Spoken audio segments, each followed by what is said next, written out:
कन्नड़ को बदसूरत ज़बान बताने पर हुए हंगामे के बाद गूगल ने मांगी माफ़ी। सर्च इंजन से जवाब हज़फ कर कहा अपने एल्गोरिदम को बेहतर बनाने के लिए काम कर रही है कंपनी।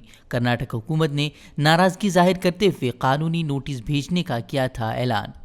सीबीएसई बोर्ड के 12वीं के इम्तहानात मनसूख करने के फैसले के बाद कर्नाटक हुकूमत ने भी पीयूसी साल दुआम के इम्तहानात मनसूख करने का किया ऐलान। पीयूसी साल अव्वल की कारकर्दगी की बुनियाद पर ही तरक्की देने का फैसला।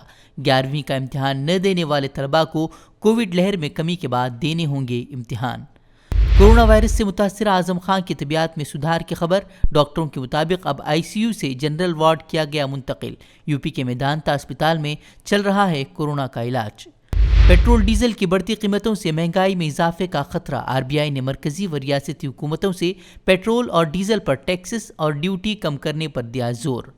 बाराबंकी की तारीखी मस्जिद शहीद करने के मामले में एसडीएम और दीगर जिम्मेदारों के खिलाफ तौहीन अदालत की अपील दायर। गुज़िश्ता माह एकतरफा कार्रवाई करते हुए इंतजामिया ने मस्जिद शहीद कर नदी में बहा दिया था मलबा। मुस्लिम तंजीमों और रहनुमाओं ने कार्रवाई को गैर आइनी करार देते हुए खातियों के खिलाफ कार्रवाई समेत उसी जगह पर मस्जिद बनाने का हुकूमत से किया है मुतालबा।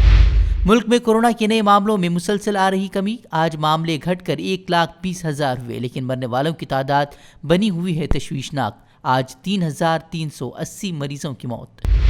कोरोना की दूसरी लहर शहरों से ज्यादा दिही इलाकों के लिए जानलेवा साबित। सीएससी की रिपोर्ट के मुताबिक गुज़िश्ता महीने मुल्क में कोरोना के 53% नए मामले और 52% अमवात दिही इलाकों से दर्ज। सीएससी ने कहा कोविड वबा ने हिंदुस्तानी तिब्बी ढांचे की कमजोरियों को किया उजागर। 5G टेक्नोलॉजी के खिलाफ बॉलीवुड अदाकारा जूही चावला की दरखास्त को अदालत ने किया मुस्तरद। अर्जी को पब्लिसिटी स्टंट करार देते हुए लगाया 20 लाख का जुर्माना। महाराष्ट्र में 7 जून से अनलॉक का आगाज। 5% से कम मुस्बत केसेस वाले 18 शहरों में होगी पूरी छूट, लेकिन मुंबई में अभी जारी रहेंगी कुछ पाबंदियां। दिल्ली में भी हो सकता है अनलॉक का फैसला। बाजार खोलने पर बढ़ा दबाव। तनाज़े के बाद पंजाब सरकार ने निजी अस्पतालों को वैक्सीन बेचने का फैसला लिया वापस। सरकार से खरीदे गए तमाम टीके लौटाने का अस्पतालों को दिया गया हुक्म।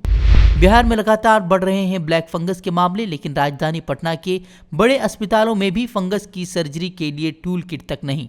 सिर्फ पटना में 400 से ज्यादा मरीज, अब तक 39 की मौत। फिर हिंदुस्तानी सरकार और ट्विटर आमने सामने। नायब सदर जमहूरिया वेंकैया नायडू के ट्विटर अकाउंट से ब्लू टिक हटाने के बाद आज किया गया बहाल। ट्विटर ने कहा 6 माह से अकाउंट में एक्टिविटी न होने पर हटाया गया था ब्लू टिक। ट्विटर के फैसले से सरकार नाराज। जराये के मुताबिक ट्विटर को भेजेगा नोटिस। कानपुर में हिस्ट्री शीटर की फरार होने में मदद करने वाले बीजेपी रहनुमा को पुलिस ने नोएडा से किया गिरफ्तार। गुज़िश्ता दिनों मुजरिम को पकड़ने पहुंची पुलिस टीम की जीप को घेर कर उसे भगाने की वीडियो हुई थी वायरल। G7 समिट में हिंदुस्तान ने वैक्सीन पासपोर्ट की सख्तरीन मुखालिफत की। कहा इस तरह का इक़दाम इम्तियाजी सुलूक के मुतरादिफ। हमसे जुड़े रहने के लिए हमारे चैनल फ़िक्र ख़बर टीवी को सब्सक्राइब करें, वीडियो को लाइक और शेयर करें। मज़ीद खबरों के लिए लॉगिन करें फ़िक्रखबर.com।